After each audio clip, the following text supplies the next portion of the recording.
детство мое прошло с прабабушкой, да, она у нас всегда пела. Ну, она пела, потому что и мама ее пела, и вот много песен она и передала, сколько я ее помню, она столько пела. И вот вообще, наверное, любовь к нашей народной музыке привила мне она, потому что с нее это все началось. Потом я, когда стал старше, только уже битам пела, более такие современные песни, ну, крымско-татарские, но более такие уже подвижные, да, вот старые именно песни пела в основном прабабушка моя. И вот первое, что я знаю, еще когда я совсем маленький был, я этого сам не помню, это как она меня на руках качала и пела: «Балламда балабам болмазмы, да рафқада бойда етмезмі, рафқада бойда еткен соңда бабасда тойны этмезмі». Вот эту песню сейчас Дилявер Ага Усманов поет, правда, на другую мелодию, я ее больше нигде не слышал. Потом мы с ней учили сычан. Вот она сычан пела со мной. Длинный был сычан. И что интересно, помимо этого еще мы с ней, одна из первых песен, которую мы с ней выучили, это был красноармейский марш Шерфединова. То есть та песня, которую она в школе учила, вот это вот. Айда, айда, айда, душман алдына, айды бүтін дүния инқилябына. И вот с течением времени, конечно, у меня позабывались многие вещи, которые мы с ней пели. Во-первых, у нее на все была своя мелодия, не то, что сейчас в основном общепринятое. Вот. И мы с ней, вот одна из самых таких вспоминаемых песен, которые всегда говорят: вот Рифат маленький был, это пел, это «Яйля бою». Но от нее я настолько крошечную часть мелодии помню, поэтому я ее пою уже на ту мелодию, которая сейчас принята. Но я ее до сих пор очень люблю, эту песню. Она вот вроде «Яйля бою» на южнобережную тему, да, но все равно вот она со мной ее учила, это одно из первых. Вот сычан, красноармейский марш и «Яйля бою» — это были такие ранние образцы фольклора, которые я выучил.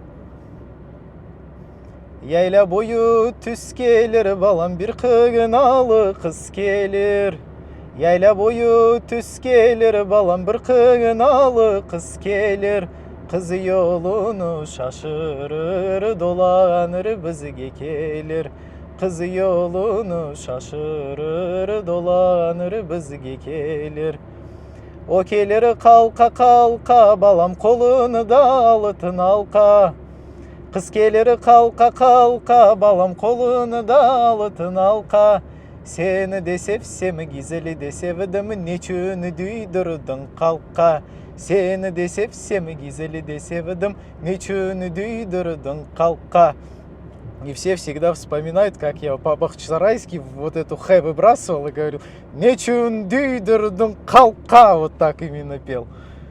Яйля бою бузулары, балам доғары, таң йылдызлары. Яйля бою бузулары, балам доғары, таң йылдызлары. Ерте север тез безер, бызыны койыны қызлары. Ерте север тез безер, бызыны койыны қызлары. Вот эту песню мы с ней разучили очень рано, я совсем маленький был. И да, постоянно, как семья не соберется, они все вспоминают, как я ее пел. Потом, конечно, те песни, которые она пела, ну, уже когда я был старше, я многие не запоминал, потому что ребенок уже бегал там, да, игрался. А детство именно мы с ней сидели, она мне сказки читала, вот это, и, собственно, всякие газеты она мне читала, пела, и вот так совсем раннее детство я провел с ней. Она пела и очень сложные песни, она пела и Айшем, вот эту Айшем, которую я распознал, да, полюбил уже совсем, когда в сознательном возрасте стал. Она пела очень тяжелую песню «Уме Роджа», ее вот сейчас практически никто не поет. И, скорее всего, знала еще десятки и десятки песен, но, к сожалению, вот некому было ее когда-то записать. А я не дорос до того возраста, когда мог бы сам ее записать, и вот она А это все с ней ушло.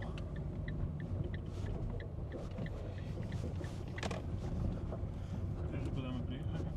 Мы приехали в мое родное село, село моей прабабушки, Бюйүк Яшлав.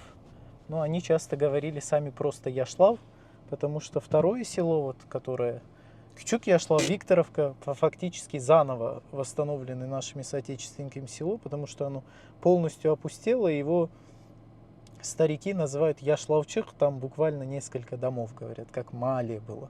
Оно пустое было село, а это и вот именно Яшлав, основной Яшлав, Бюйүк Яшлав.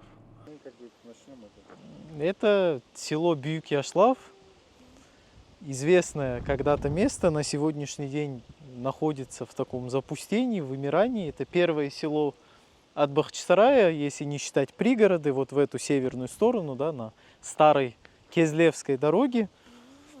В этом селе 3 мая 28 года родилась моя прабабушка с модным на то время именем Тамара. Она была Тамара Киббаркызы всю жизнь. И это вот та прабабушка, с которой я вырос. Я ее не просто застал. 12 счастливых лет моего детства прошло с ней, и поэтому вот ее село, место, откуда она родом, для меня является особенным. Вообще Яшлав известен как такое родовое гнездо беев яшлавских. Вообще, согласно их шеджере, их родословной, почему, собственно, и Яшлав, их предок Абах-бей Кудалах, когда сюда прибыл еще во времена Орды, в этом месте рос молодой лес дубовый, что Яждах, или если по-кыпчакски Яштау, да, и вот от этого Яштау они здесь обосновались, в итоге вот Т ассимилировалось в Л, и получилось село Яшлав, и род тоже весь стал называться Яшлав, и в русской транскрипции уже Яшлавскими.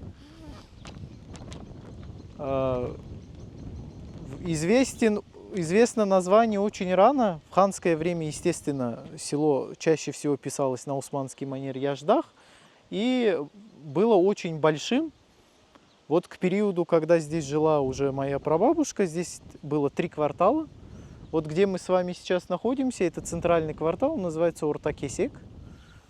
Было еще 2 квартала. Вот за Чешме наверху квартал называется Бешлияк. Ну, есть у меня своя гипотеза, почему Бешлияк. Был род такой ханских войск Бешли. И вот, возможно, эти Бешли здесь, собственно, и жили, поэтому называется Бешлияк. А дорога старая, которая вот не вот эта, по которой я приехал, а по которой вы приехали как раз, эта дорога ведет через квартал, который называется Каратай. И вот там через кладбище шла дорога, и она приводила как раз из Бахчисарая в Яшлав. Тут очень как бы короткое расстояние. Вот прабабушки, мать Мергембита, она каждое утро в Бахчисарай на базар возила отсюда катык. Она через Аккаш, вот там есть гора Аккаш, спускалась прямо в Вахчокрак, в пригород, и оттуда уже в Бахчисарай на базар. Но она вот была модная женщина, она, значит, надевала каблуки и шла в лес с этой тачкой. Прабабушка рассказывала, что потом, когда она возвращалась, каблуки уже, естественно, были в руках у нее, да, но надо было в Бахчисарай на рынок катух везти все-таки красивый. Было 3 мечети здесь, не сохранилось ни одной, к сожалению, даже фундаментов на сегодняшний день нет. 2 мечети квартальные поменьше, вот Бешлияха и Каратая еще в советское время, в ранние, в 20-е годы снесли, то есть Тамарабитам их не застала, и вот одну мечеть снесли буквально недавно, за последние 30 лет, мы на ее месте будем обязательно. Ну и вот фактически единственное, что напоминает о прошлом села на сегодняшний день, это вот этот фонтан. Сегодня вода не питьевая, здесь перекладывали несколько раз трубы, хотя вот вроде бы шли по старому водопроводу, он уходит куда-то наверх. На сегодняшний день ее как техническую используют и вот как водопой. Вообще Чешме изначально имела 2 желоба, то есть вот здесь был ашлал, каменное корыто, куда вода собиралась, и потом шла в 2 желоба, и животные здесь, ну, собственно, продолжая те же традиции, на сегодняшний день приходят на водопой. Но вода, естественно, была намного чище и шла из большой такой трубы, то есть там таким большим напором. К сожалению, таблички, ничего такого не сохранилось. Я и у стариков спрашивал, была ли здесь табличка на арабице, они уже не помнят. Ну, судя по тому, что он проходит у Белянского как Мемед Бейн Чешмесы, скорее всего, этот Мемед Бей его и построил когда-то здесь. Он тут имел даже не только свое поместье, у него, говорят, был целое здание для того, чтобы Ргатлар, то есть его батраки, там жили. И потом из этого здания в советское время сделали детсад, насколько я помню. Вот, ну, сегодня, конечно, село, даже не скажешь, что здесь когда-то было 3 квартала, да, это самое крупное село в этой стороне. То есть дальше только Алмабою, Альминская долина, и там есть крупные села. В этой стороне, вот от Бахчисарая, больше таких больших сел нет. В основном маленькие, вот выселки. И в основном все ориентировались на Бюйкешлав. Насколько я понимаю, вот недавно мы приезжали с уроженцем, с Абдулла Ага сюда, он сказал, что большей части домов нет, их просто снесли. И вообще местные тут тоже говорят, что их прямо бульдозерами сносили. И здесь, и вот в соседнем селе Хасбиеле тоже так. Вообще, вот здесь было небольшой резервуар с водой, бассейн. И здесь они купались еще. Вот Бахчебаши это место называется. Но с водой здесь что-то случилось. Здесь было такое изобилие воды. Вот Абдулла Ага говорит, что они здесь прямо плавали. Хотя речки здесь нет никакой. Но вот было место такое огороженное, где прямо можно было купаться. Как запруд, да. Это Юрум называется это. Вот с водой сейчас, ну, говорят, напряженно совсем. Колодцы попересыхали. Ну, правильно, все эта система. Ну, колодцы практически здесь в каждом дворе есть. Они на сегодняшний день. Вот. В том дворе я заходил, там вычистил человек этот колодец, пользуется им. Но у него такая специфический подход. Он мне рассказывал, что это скифы колодцы понаставляли. Да. Это не татарский колодец. При том, что он как-то очень интересно. Вообще, вот то, что он рассказал, я никогда не слышал. Он говорит, когда мы этот колодец чистили, там совершенно обычный бахчисарайский колодец, там таш-блезлик. Он говорит, что стенки были как бы заизолированы, что ли, овечьей шерстью. И я вот это, да, вот просто шерсть, он сказал. Там вот, когда начали его чистить, повытаскивали всю эту шерсть. И вот он мне говорит, что вот, мол, шерсть, это все скифы, это скифский колодец. Но это все равно, я посмотрел этот колодец, интересно то, что он рассказал, потому что мало кто, наверное, залазил в эти колодцы, чистил, и какое там устройство. Я даже, честно говоря, ни одной статьи не знаю по устройству наших колодцев, но вот здесь их очень много осталось.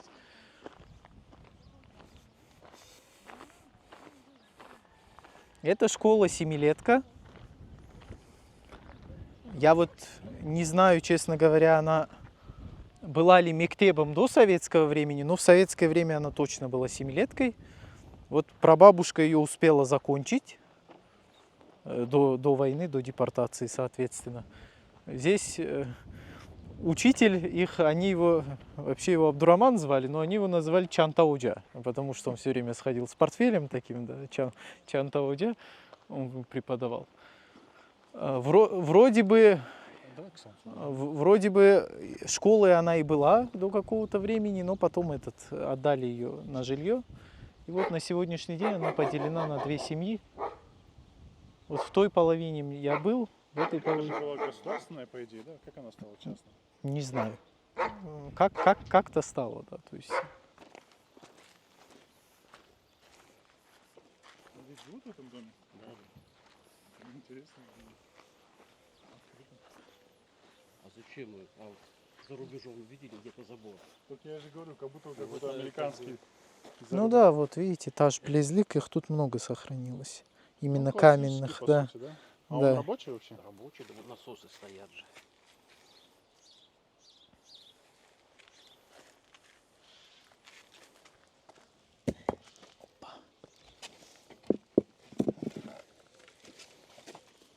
Ну, вода есть.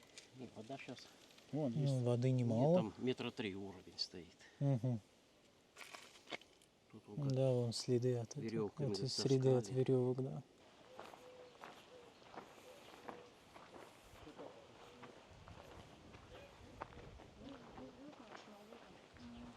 Это Джума Джами, это главная мечеть. Она, ну, была с этим, с женской частью, то есть, Получается, вот здесь Кабарстан был, да? да, здесь Аджи Битайлер, Аджи Кардбабайлер, как он говорит, были похоронены. И здесь жили какие-то целители, которые вот функции врачей выполняли. И здесь небольшое кладбище было при мечети. Ну, дерево, видимо, да, тоже от комплекса. Да, от комплекса, видимо, оставшиеся. Вот те 2 квартальные мечети снесли, а эту пятничную оставили. Причем и минарет был при ней. То есть минарет тоже не снесли. Но от этого здания ни фотографий, ни проектов, ничего не осталось. Я поэтому у них постоянно спрашиваю, а у них фотографий клуба их нету. Говорят, нет. Неужели за столько времени никто там не сфоткался в этом клубе? Здесь сначала сделали амбар в 20-е годы, а потом, видимо, после депортации сделали сельский клуб. Я так понимаю. Ну вот тут.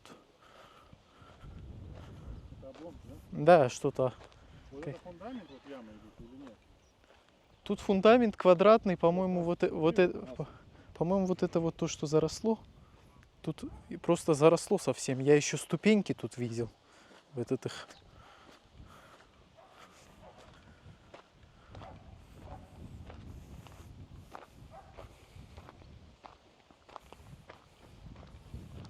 А вот они, вот ступеньки, все заросло.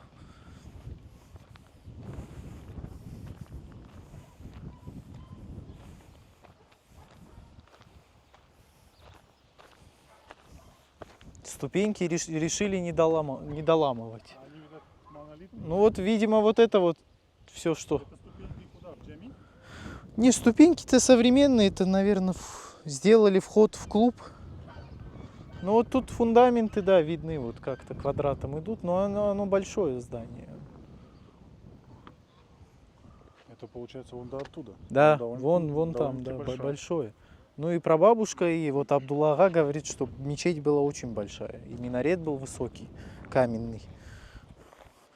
Вот это и Джума Джами они ее называют Ну, там. правильно, если вот так был Джами, вот так Кабарстан был сзади. Да, здесь, значит, Причем, скорее всего, на нем не хоронили всех, кого попало. нет, вот говорю, Аджахай, Аджибитайляр, вот он, как говорит Абдуллага, здесь их было место.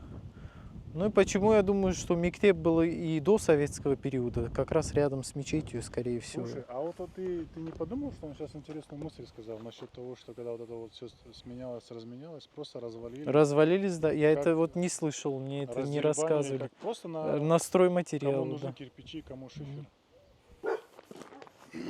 Классический забор. Да, здесь Исар.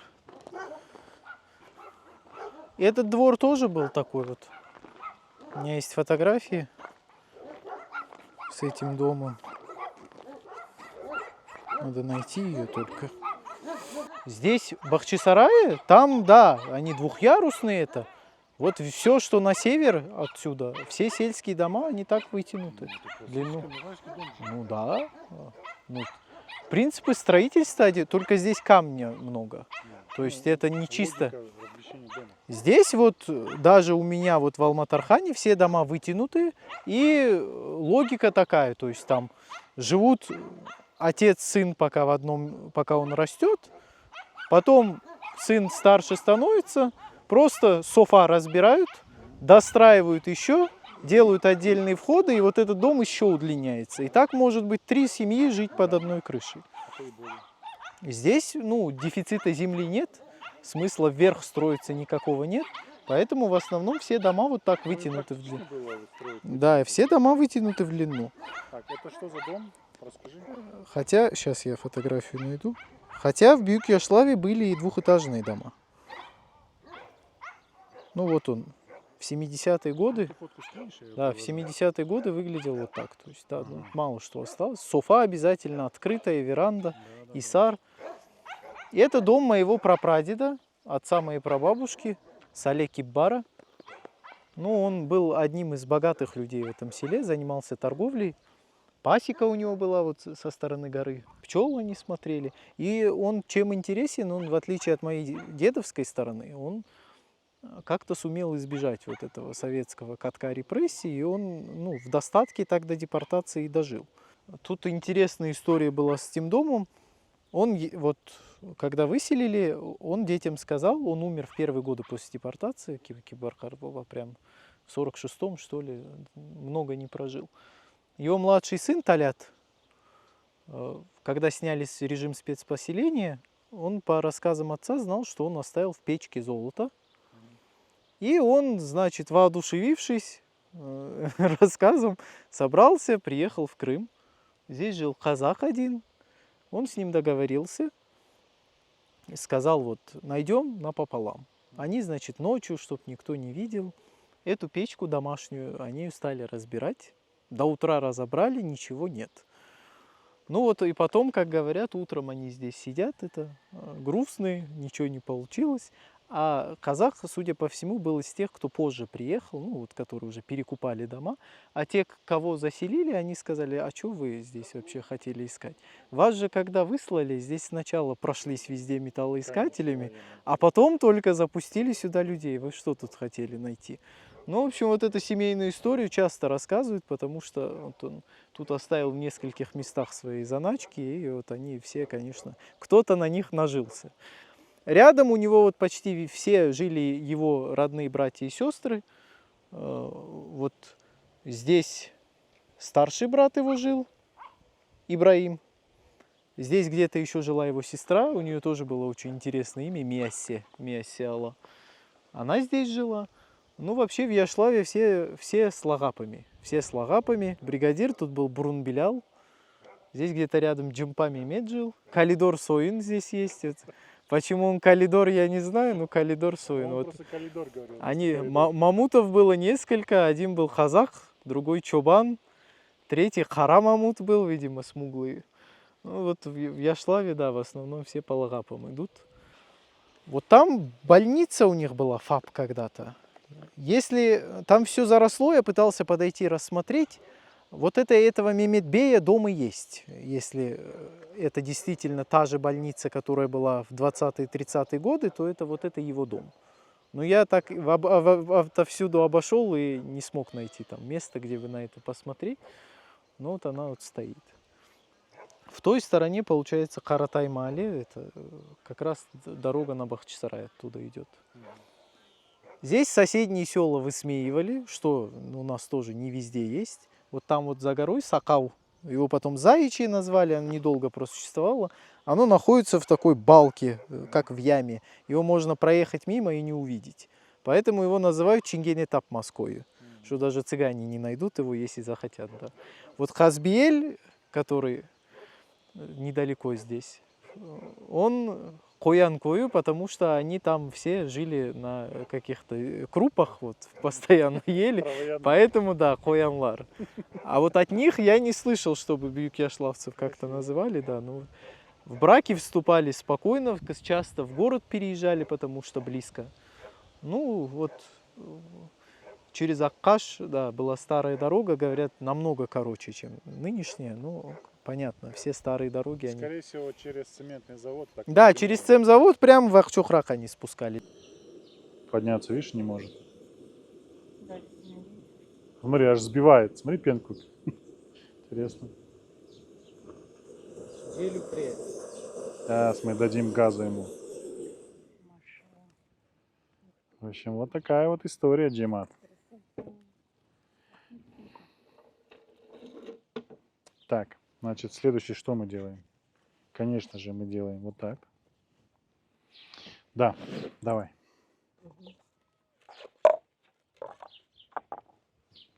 Отсюда, кстати, певица Асия Сале. Каждый, да, у нее дед, да, Махсуд Сале отсюда. Не дед, отец Махсуд Сале. Она всегда меня видит, всегда койдеш говорит.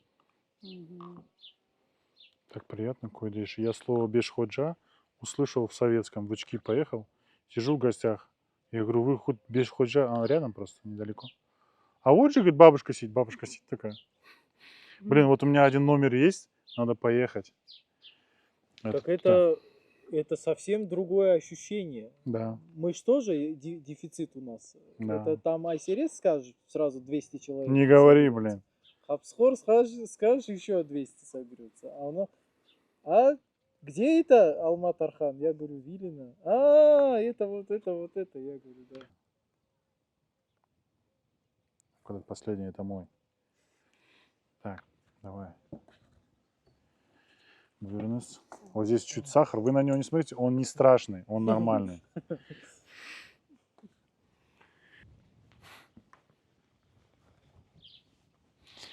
По сути, говорит, вкусно.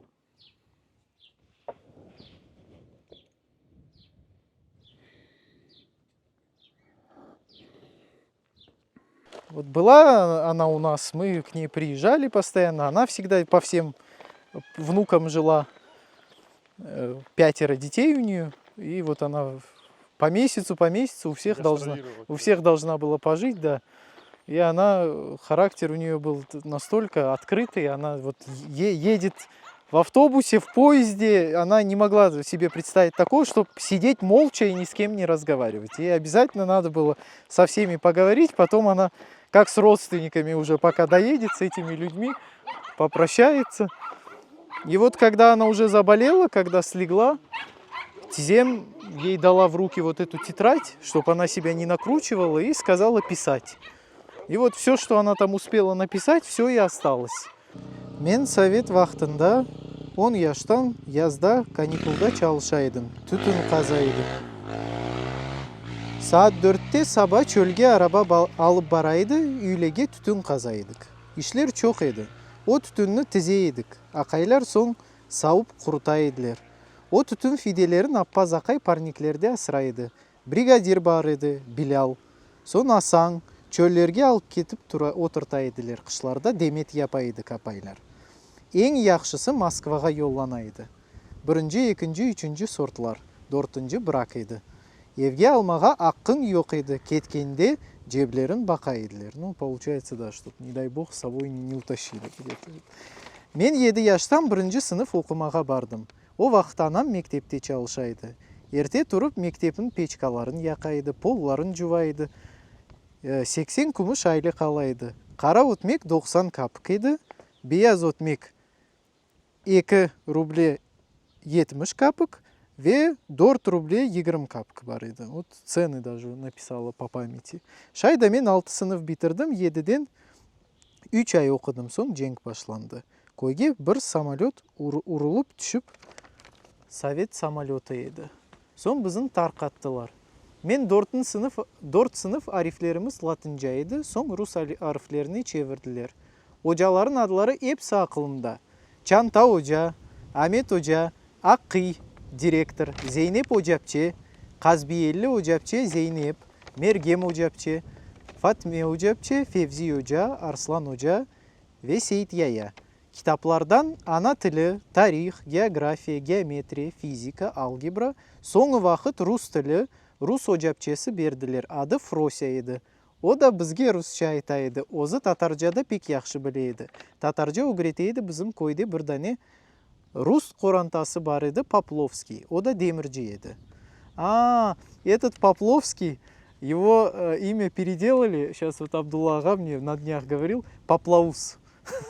Поплаус он стал, и он как раз говорил, да, что он был кузнец, демирчи. Вот, кстати, почему-то кузнецы в селах в основном были не крымские татары. Или цыгане, или греки, или русские. Вот это вот я часто замечаю. Екі қызы бар еді, Таня, Маня ве апайы. Олар да епс татаржа лаф етейділер. Қойымыз пек балабан 3 малы еді. Қаратай, Бешлі яқ ве орта кесек. Орта кесекте біз отырайдық. Пек балабан түкян бар еді. Қаратайда жамы олған, совет вақтында йықтырғанлар. Бешлі яқта жамы олған йыққанлар. Жума жамымызны йықамағанлар. Бек балабан еді. Минаресі де бек yüksek еді. Шайда оны амбар еткенлер. Немселер кеген соң шайда темізлеп ибадет етейділер. Koy mollası mazın бар еді, cemaat da baraydı. Koyumuzge partizanlar çok düşeydi.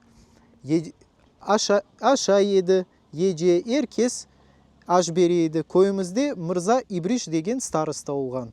Немселерін зорлығындан о партизанларын қорчалады.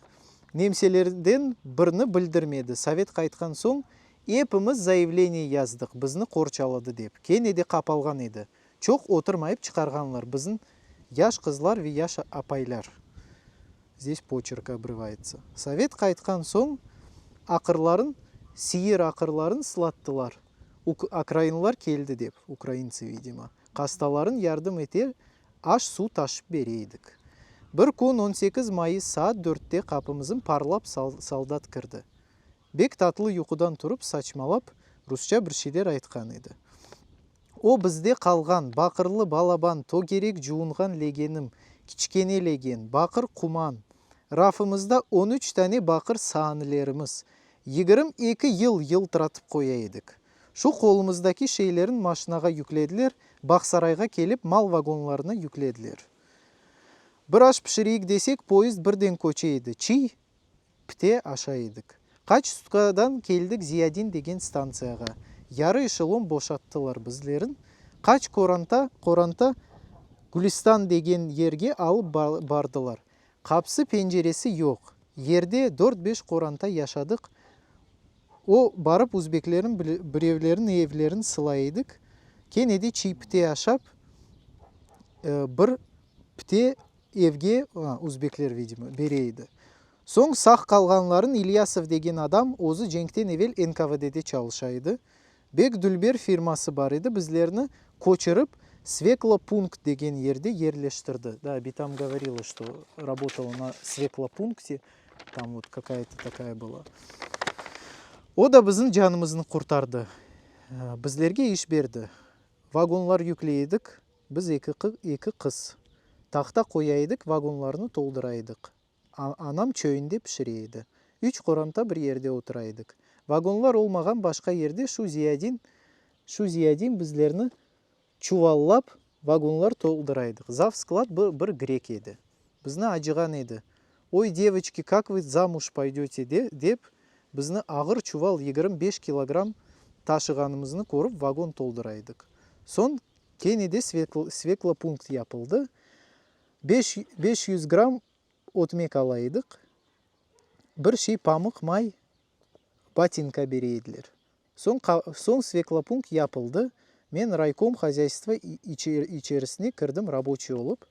Da iki apay kardeş bizlerini şu ziyadinde и почерк обрывается, tek otmek sımıçka mayı yeteydi. Buğalter var idi son. O buğalteriyada yapıldı. İş kıdırıp başladım. Столовыйге посудомойка olup kırdım. Да, там до самой пенсии в столовой работала она. Как она готовила, это до сих пор мы все вспоминаем. Anam da повар берген bir parça çalışıp keteydim. Son Silpo'nun başlığı Kurbanov Tacik işten çağırıp attı. Son partorg bir apay aformit ettirdi, Rus edi. Aylığım alıp başladım. 18-19'da daha yok edim, akayga çıktım. Riza degen oğlan. Umerovlar. Baktım becerikli çıktı. Sapojnik çalışaydı. Ondan son kuruvcu olup, son okumaga kirdi, zaочный техникум studenti olup, son prorab oldu, çalıştı. Direktor kirpichный zavod koydular. Onda mecbur oldu partiyaga kirmege. Men de o arada 54 senesi 3 bala taptım. Hem повар olup çalıştım. Anam yardımının kolhoz yer berdi. Akayım balaban evler kurdu. Ne de olsa 66 senesinde 5 balam oldu. 23 yıl çalışıp aldım. Son 74'te Melitopol'ge avuştuk. Tamara Bitam anda da komuldu. Она там и жила с младшей дочкой. Bizni pek çekiştirdiler. Propiska kayıtları barmadı. Moskvaga 2 kere bardık. Son Garkom Kostin propiska yaptı. Bir ay çalıştık железной дорогада. Это она пишет о том, уже вот, видимо, со всеми ей было плохо. Здесь она слова стала ронять в это. Мой прадед Риза Картбабам 48 лет умер. Вот он doktorlar ошибкасында dünyadan кетті. Bir операция etken аппендицит деп. Да, он так у нас рано ушел. Мен сачма olup kaldım. Тек Айше кызымны о вакытта Өзбекистанда баш көзеттилер. Это моя бита, она как раз была вот замужем. Büyük oğlum Ziya бар. Автодорожный техникум бітірген еді заочно. Умер оғлым Ташкентте оқыды спортивный институтта. Фатма қызым Мелитопольде бітірді. Сон заочно художественныйде оқыды. Лейла біз көчкенде 9 сыныпта еді. Мектепін бітіріп вожатый олды. Сон Одессада заочный историчный университетін бітірді. 22 мектепте чалышты. Çok вақыт зауч олып, шынды директор музей олып чалышып, бір қызы бір оғлы да университетін оқып бітірділер. Вот все, что она успела написать о нашей семье, о ее жизни в Узбекистане, да, и там уже последние строки очень плохо разбирались, когда ей было плохо, видимо, вот она уже лежа как-то пыталась дописать. Она очень много что здесь опустила, как у нее семейная жизнь складывалась там. Корымжелері, прадеда алалар, ну, как это обычно бывает, ее так помучили, конечно. Молодая девочка тогда. Но, тем не менее, вот она в нас... Характер имелся. Характер имела, сама, да, всю жизнь она работала до последнего, как бы, вот, ее болезни, вот это ноги, то, что у нее не ходили, у нее ночами они сильно болели. Она вот всегда улыбалась и в нас вложила какую-то любовь к миру, какое-то доверие к людям, все-таки, наверное, больше всего я видел от нее. Вот. И самое интересное, что когда я этот дневник стал оцифровывать, да, читать там, те вещи, которые она там написала, никто из ее детей никогда от нее не слышал. Они ничего не знают. Ни про кварталы, ни про мечеть, ни про то, как вот... Кто у них, вот она там даже старостой был во время немецкой оккупации, старостой был, при этом там кормил партизан, помогал, как это часто и было. Двойной агент. Да, да. Этих вещей вот дети, к сожалению, не знают. Ну, это классика все-таки. Да, все советские люди жили не тем, не прошлым, не спрашивали. Но разговаривать научила в основном она меня, потому что она со мной сидела, сказки мне читала, песни мы с ней пели. первые. Вот там, где ты сейчас, да, в Бахчисарае? Там. Да, да. Она меня первым песням научила, то есть мы как-то И язык у меня, соответственно, ее, то есть я на ее диалекте разговариваю, потому что Карбабам, Тарафы, Алмабою, они чуть-чуть по-другому разговаривают. Даже не чуть-чуть, конкретно по-другому они разговаривают, хотя тут расстояние минимальное. У нас в семье сохранилась запись, единственная, наверное, такая хорошая запись с моей прабабушкой. Это 2008 год, она отмечала свое 80-летие, и мы вот на свою домашнюю любительскую камеру там сняли где-то около часа видео. Там я маленький сижу возле нее, и там она уже, конечно, отказывалась много что петь, но ее все-таки уговорили, и там вот есть кусочек где-то 10-минутный, где она поет песни, те песни, которые я лично от нее не помню вообще. И одну из таких песен там для меня открытием стало это то, что она пела «Дертли Кавал», известную песню среди нашего народа, очень тяжелую песню, которая о многих-многих вехах нашей истории, и она постоянно остается актуальной. Я первый раз, когда услышал, конечно, как она ее поет, я долго-долго вытирал слезы, и вот только спустя несколько раз, вот когда я пересматривал, я смог расслышать, распознать манеру, характер, да, и вот, наверное, вся ее вот эта вот жизнь отразилась в том, как она ее поет, как она ее исполняет на этом видео. И вот, собственно, из того кусочка, который там сохранился на записи, и вообще из того Дертли Кавала, который мы все знаем, который у нас общепринятый, я ее так воссоздал, и теперь вот тоже исполняю на земле предков, на той земле, где когда-то родилась она.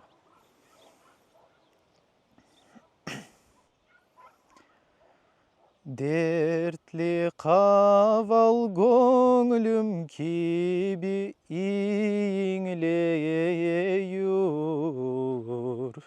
Юрегімнің ажысын аңлайыр. Яраларға мелием киби олайыр. Дертлі қавал дертлеримни сен сустур. Яраларға мелием киби олайыр. Дертлі қавал дертлеримни сен сустур. Ақшуда дағымы десем достлар дағы дегіл. Ақшуда бағымы десем достлар бағы дегіл. Ах, нейлейім анамда бабам сақ дегіл. Иңле қавал дертлеримни сен сустур. Ах, нейлейім анамда бабам сақ дегіл. Иңле қавал дертлеримни сен сустур. Анамда менім атешлерде ириди. Babamda benim türmelerde çürüdü. Oksuzde kalgan kardeşlerim büyüdü. İnle kaval dertlerimni sen sustur. Oksuzde kalgan kardeşlerim büyüdü. İnle kaval dertlerimni sen sustur. Ешқыңызға. Татарская свадьба в селе Бьюк-Яшлав — это, наверное, единственная статья по этому селу, которую я знаю. И она приехала, получается, это был конец 20-х годов, да, 28-й или 29-й год. Она сюда приехала, как раз невеста была с Сакала, она там это все описала. И она там очень возмущается, что ничего татарского в свадьбах не осталось уже 28-й год. Как бы в глухих деревнях еще устрой дореволюционный идет, а вот это село близко к городу уже все. Все развалено, говорит. Играют русские мелодии там, пьянствуют. Да, пьянствуют, мол, этот. И там очень такой яркий эпизод, очень обидный, конечно, но очень яркий есть. То есть они все одеты по-советски, там вот эти приталенные платья, береты, все как это по моде. И тут на свадьбу заходит женщина, пожилая в возрасте, и она одета, ну, по-старому, там, фес, марама, все как положено. И она пишет, что сами молодые татары тыкали в нее пальцем и смеялись, мол, как можно вот так одеваться. Ну, как, допустим, сегодня там в кимоно, к примеру. Да, вот, мол, вот сами же и издевались, да, и как-то, и вот ее это сильно зацепило. Она была очень недовольна, потому что она вот там прям в статье написала, что вот традиции крымских татар вырождаются вот уже на сегодняшний день под натиском советской вот этой массовой культуры. А А она что знала про эти традиции вообще? Ну, она, видимо, пользовалась какими-то историями. Они тогда тут много чего. Они тогда насобирали, Да? насобирали коллекцию музыкальных инструментов. Они сейчас хранятся в Музее европейских культур в Берлине. Это вот все одна и та же экспедиция была тогда. Так, может, Бада- даже текста много там есть. Баданинский страшно возмущался. Они тут где-то взяли сантыр, купили. А сантыров тогда осталось единицы вот на то Тоже время. большой, да, этот сам? Да, вот этот сантыр, цимбал. И он страшно возмущался, но сантыр все-таки они увезли, вот он там хранится в Берлине на Поэтому сегодняшний и день. сохранился. Ну Без да, он точно не сохранился. да, да. Ну то есть вот я часто задавался по детству вот вопросом, а почему вот у нас так? То есть мы какие-то неправильные вот. У нормальных людей есть корушувы, там, они что-то знают там о своих предках, еще что-то там. А мы какие-то вот, у нас и старики какие-то советизированные. Ну да, ну то есть вся моя вот эта бахчисарайская большая семья, не все это вот, что алматарханские, что здешние, как-то оно им не надо, они не тем были заняты, вот образование, вот это вот вперед, вперед, да. А потом, когда я стал изучать то, по какому принципу Баданинский, Ахчохрахлы, Рифатов ездили в экспедиции, мне стало понятно. То есть они себе выбрали маршрут, они поехали в Судакские села и в степь. Потому что это были те места, докуда советская это еще не добралась. Да. А Бахчисарай уже ходил в фуражках, на демонстрации первомайские, да. То есть здесь уже ловить было нечего. И вот эта вот массовая культура 20-х, она потом вот так и отпечаталась на том, что ничего фактически никто не старался делать, к сожалению. Вот этот город, туда это все насадилось в первую очередь, и то, что близко к городу, все стало растворяться, ассимилироваться. И когда уже вот родились мы, да, и которым стали как-то пересматривать свой подход к этому всему, уже время, которое бесценно, да, самое то, что есть у нас и ценное, и важное, и необратимое, это время уже стало уходить. Поэтому вот теперь по крупицам как-то собираем вот этот дом. Я вот его открыл для себя буквально, то есть 4-5 лет назад я его нашел вот здесь. То видно со всех сторон. Прапрадеда дом. Пока была прабабушка живая, такого даже не было. Идеи какой-то пока. Хотя она знала, да, все это? Она, конечно, знала. То есть мои даже не подумали о том, чтобы привезти, показать, как-то погулять. Сама она не говорила?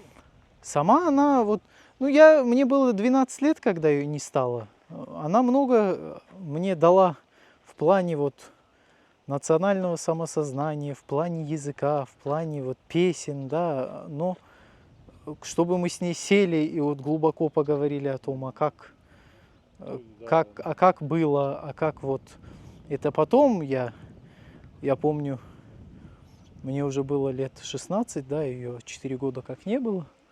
И очередное 18 мая в школе. И вот как раз вот этот вот такой период был, 16 лет мне было тогда, вот именно очередного всплеска такой агрессии, обострения. И я помню, начали опять рассказывать эту ерунду, что их всех предупредили, они там за неделю собрались, вот это вот все. А мне уже Битам, по воспоминаниям своей мамы, рассказывала, что когда они вот их пришли выселять, мать ее вообще была полностью ошарашена. Она видела, как их везут на расстрел крымчаков, и как многие-многие семьи думала, что их тоже расстреляют. Тамара Битам, даром, что ей было тогда маленькое, по нынешним меркам вообще подросток 16 лет, она как-то начала что-то собираться.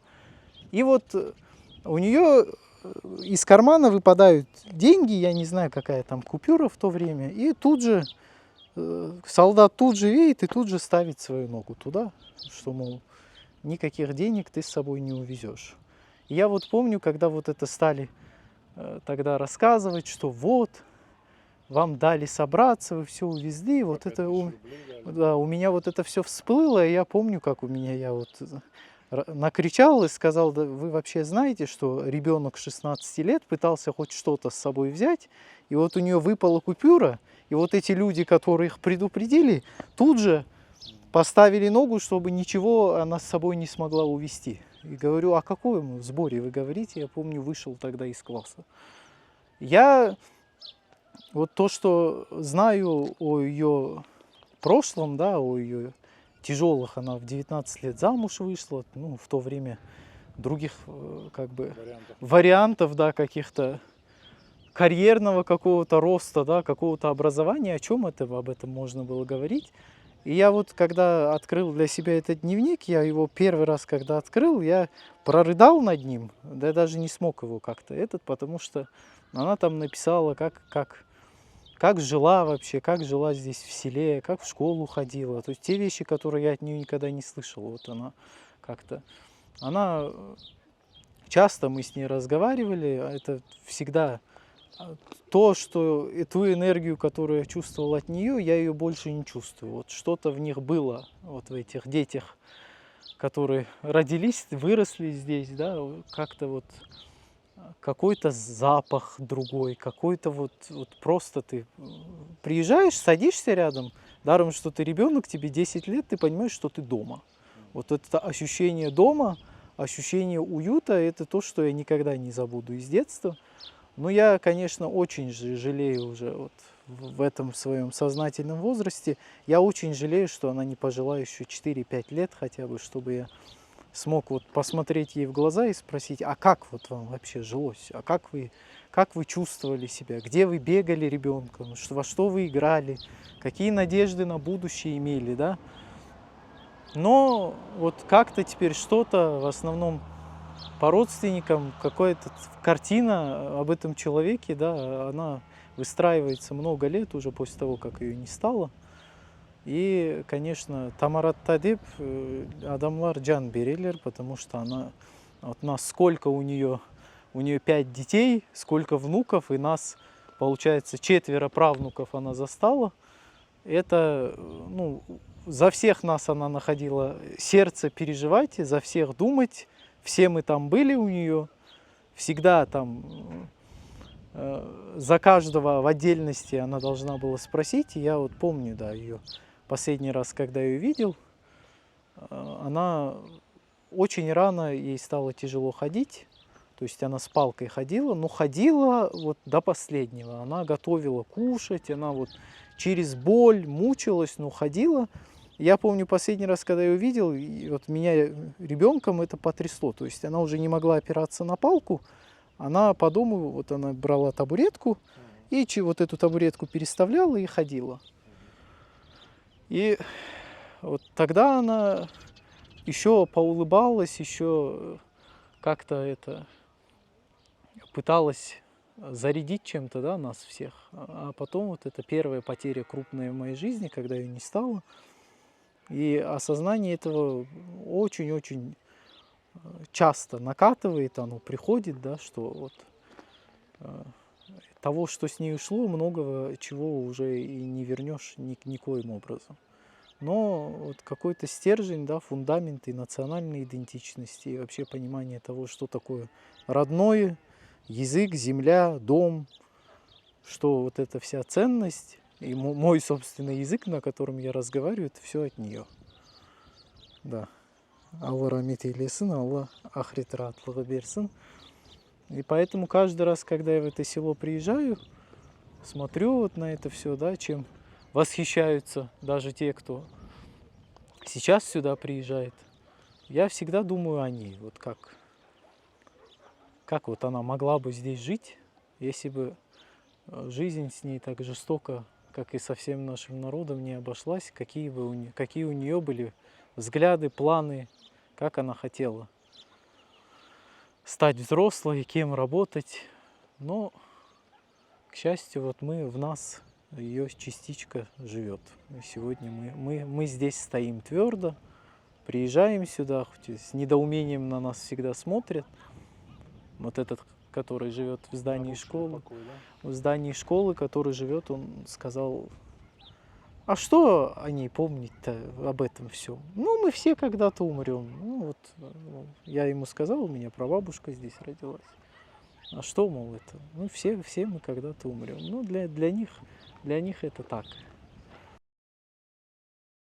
А рисовочный тоже дед замечательный. Aman aman doldur şişeyi, aman aman şişeyi, sarıcı bana işi.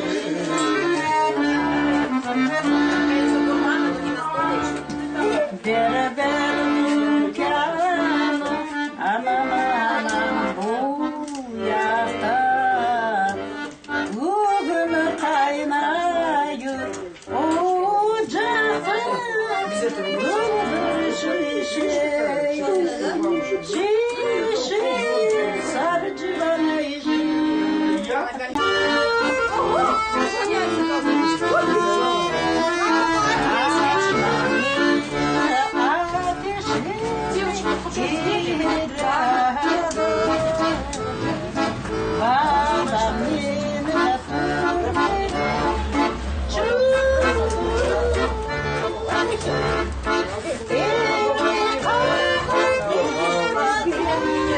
Ты не меня, ты бабушку снимай.